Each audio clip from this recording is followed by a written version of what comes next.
Master Hakuin's chant in praise of Zazen. From the very beginning, all beings are Buddha. Like water and ice, without water, no ice, outside us, no Buddhas. How near the truth, yet how far we seek.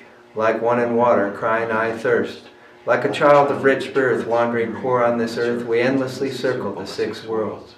The cause of our sorrow is ego delusion. From dark path to dark path, we've wandered in darkness. How can we be free from birth and death? The gateway to freedom is Zazen Samadhi. Beyond exaltation, beyond all our praises, the pure Mahayana. Upholding the precepts, repentance and giving, the countless good deeds and the way of right living all come from Zazen. Thus one true Samadhi extinguishes evils. It purifies karma, dissolving obstructions. Then where are the dark paths to lead us astray? The pure lotus land is not far away. Hearing this truth, heart humble and grateful, to praise and embrace it, to practice its wisdom, brings unending blessings, brings mountains of merit. And when we turn inward and prove our true nature, that true self is no self, our own self is no self, we go beyond ego and past clever words. Then the gate to the oneness of cause and effect is thrown open. Not two and not three, straight ahead runs the way.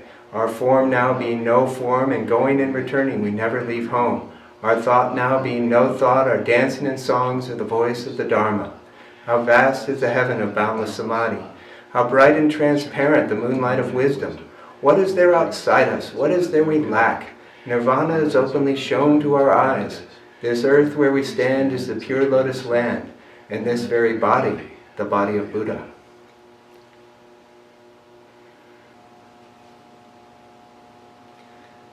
So Dogen says, to study Buddhism is to study the self. To study the self is to forget the self. And to forget the self is to become one with all things.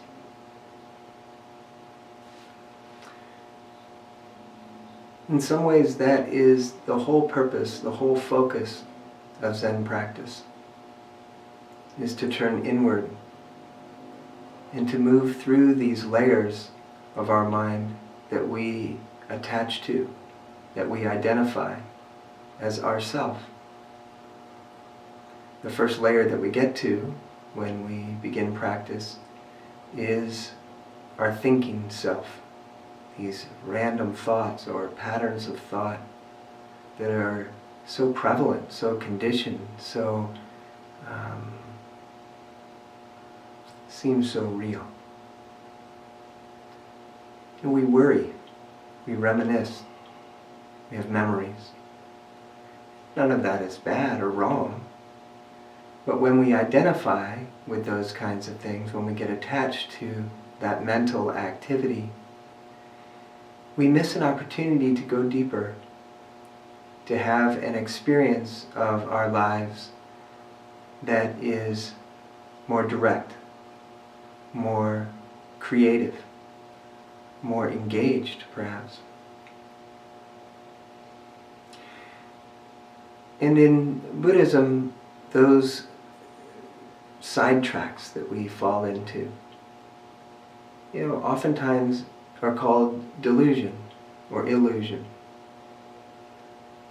The Buddha himself is said to have proclaimed upon his awakening, wonder of wonders, all beings are Buddha. But we fail to realize this because of our inverted thinking, because of our delusion. Roshi Kapleau in the Three Pillars of Zen wrote this about delusion or illusion. It's a wonderful part of the Three Pillars in the glossary, in the supplemental section, and here's what he wrote about delusion or illusion. To be deluded is to be totally deceived. Delusion implies a belief in something that is contrary to reality. Illusion, on the other hand, suggests that what is seen has objective reality, but is misinterpreted or seen falsely. In Buddhism, delusion is ignorance and unawareness of the true nature of things, or of the real meaning of essence. We are deluded or led astray by our senses, which are intellect and its discriminating thoughts, insofar as they cause us to accept the phenomenal world as the whole of reality, when it in fact is but a limited and ephemeral aspect of reality, and to act as though the world is external to us, when in truth it is but a reflection of ourselves.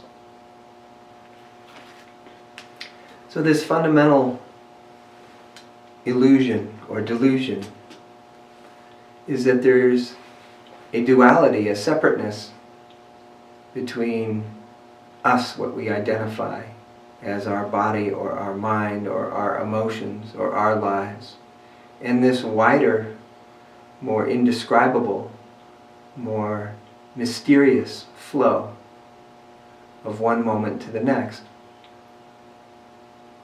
And it's not that there isn't truth in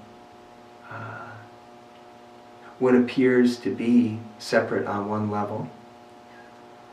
I mean, certainly we go out in a crowd and we are not the same person as all the other people that we're around. So to say that everything is one would be missing part of the truth. And on the other hand, to say that there isn't this underlying wholeness would be missing the truth as well. So how do we experience that truth of not two, that truth of non-duality? How do we experience that directly? You know, in many ways, that is the whole focus of our meditation practice. The whole focus of sitting still, of being quiet, and of working with these patterns of thinking and the emotions that get attached to those patterns of thinking, and to penetrate through them with consistent practice over time, to a point where some of those conditioned patterns of thinking begin to fall away, and some of the emotions that get attached to those patterns of thinking we penetrate through, and perhaps they release themselves. And then in those spaces between our thoughts, between the emotion, in some ways the space between the notes of music, just that stillness, just that profound, really beyond description experience, takes a stronger focus, becomes more manifest. And as we practice more deeply to let go into that openness more freely, without holding back, gives us, I think, an opportunity to move into a different aspect of our lives with greater curiosity, greater joy, and greater tolerance, really, for our own suffering and the suffering of others. And it all comes back to this simple practice of sitting on the mat, of turning our focus inward, and of doing this very simple practice of returning to the breath, or returning to the koan, or returning to the who. So we'll end here with the Four Vows. The Four Vows. All beings without number, I vow to liberate endless blind passions. I vow to uproot dharma gates beyond measure. I vow to penetrate the great way of Buddha. I vow to attain all beings without number. I vow to liberate endless blind passions. I vow to uproot dharma gates beyond measure.